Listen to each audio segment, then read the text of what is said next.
So ayan, dito tayo ngayon sa NWOW ng Baliches. Testingin natin ngayon, palit tayo ng throttle. Bakit? Subukan ko lang muna kasi may time na namamatay siya. So, lumalabas yung throttle na ano. So syempre, ang walang sawa, ito ang expert dito sa NWOW SP. Oh. Nakikita niyo siya sa Susano.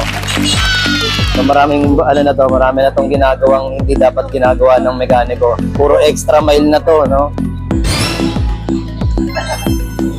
Ayan.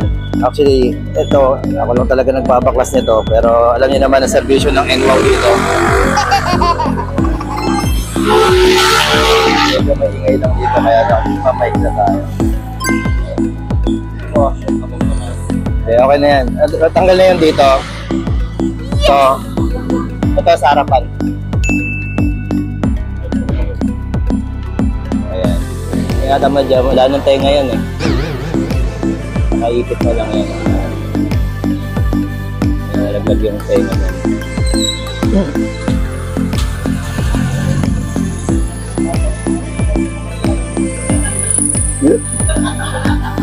Ayan. So, shout out to mga kasama niya. Ayun. Bakanting-bakante ang Susano ngayon. Ako yung kasama sa'yo. Sinabi ako.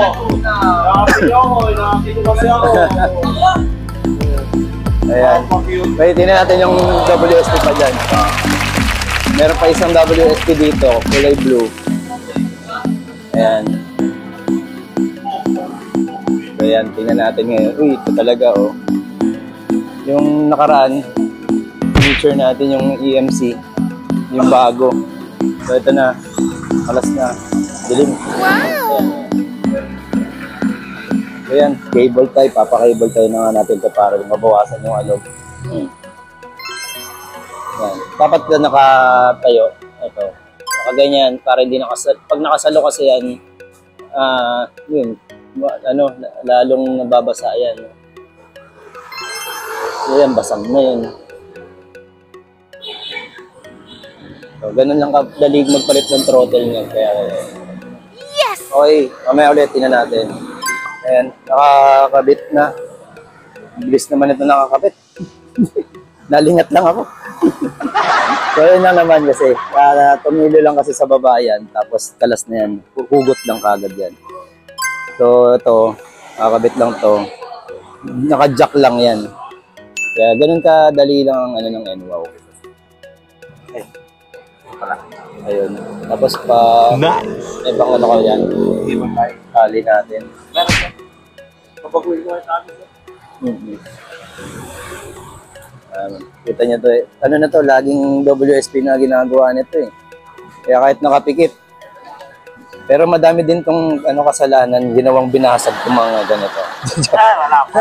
Wala pa. Pero yung mga ganon, medyo marupok kasi talaga ang WSP. Kaya yung ibang tech, no, babasag nila. Kaya yun, dito sa mga taga Baliches, medyo sanay dito. Kasi maraming masiselan dito dahil dapat naman talaga, no, kasi bago yung unit nila, ayaw nilang kami nga po pag nagbabaklas niyan, sa sopa pa namin nakapatong to, hindi dito sa lapad. Hanggat maaari, may konting gasgas yan, masakit sa amin yun. Diba? So ito, normal to dahil tumatama yung tornilyoan dun sa ano eh. Wow! So ayan. Hop, medyo ingatan mo lang.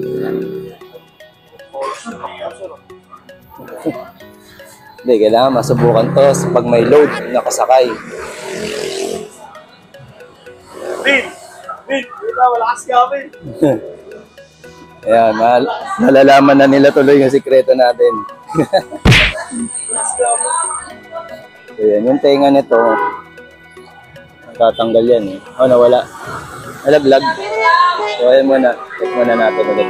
Ito na yung throttle, nakakabit na. So medyo mararamdaman na agad natin. Makikita nyo na. Ayan, hindi na pwedeng biruin kasi pagka konting may expand yung medyo malapit yung gulong. Kaya pwedeng bumaba yan. Ayan, so malalaman natin to. Testing natin after. Pagka Hindi pa tayo sure, 100% sure kung throttle lang ang problema.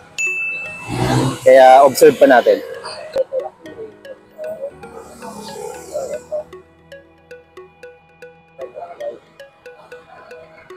Nice.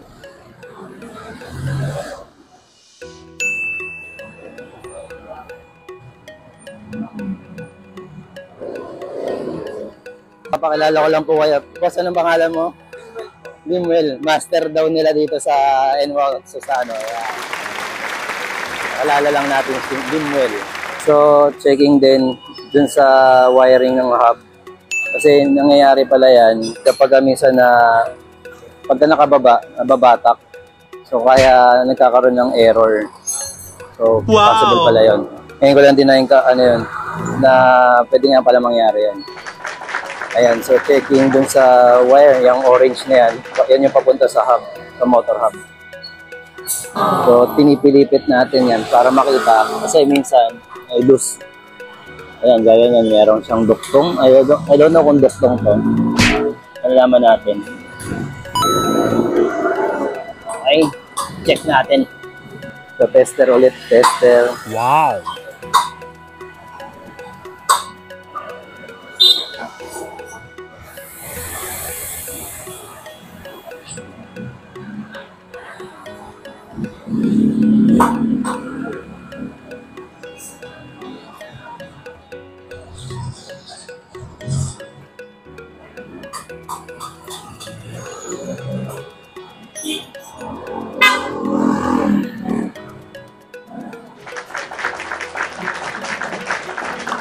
Nice.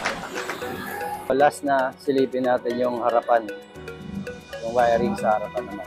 Short, hindi natin na nakakuha kung ano yung naging problema. So, ang gagawin pa lang natin, order tayo ng ibang throttle na medyo may konting mas mataas na specs. Kaya, malaman natin kung saan ang problema. Pero, so far, nagagamit siya. Huwag mo lang siyang bibiglain para hindi So, makakalayo at may bibigay niya pa rin yung power na gusto mo. Huwag mo lang bibiglain. Ayaw lang yung bibiglain. So, ayun lang po muna. Maraming salamat.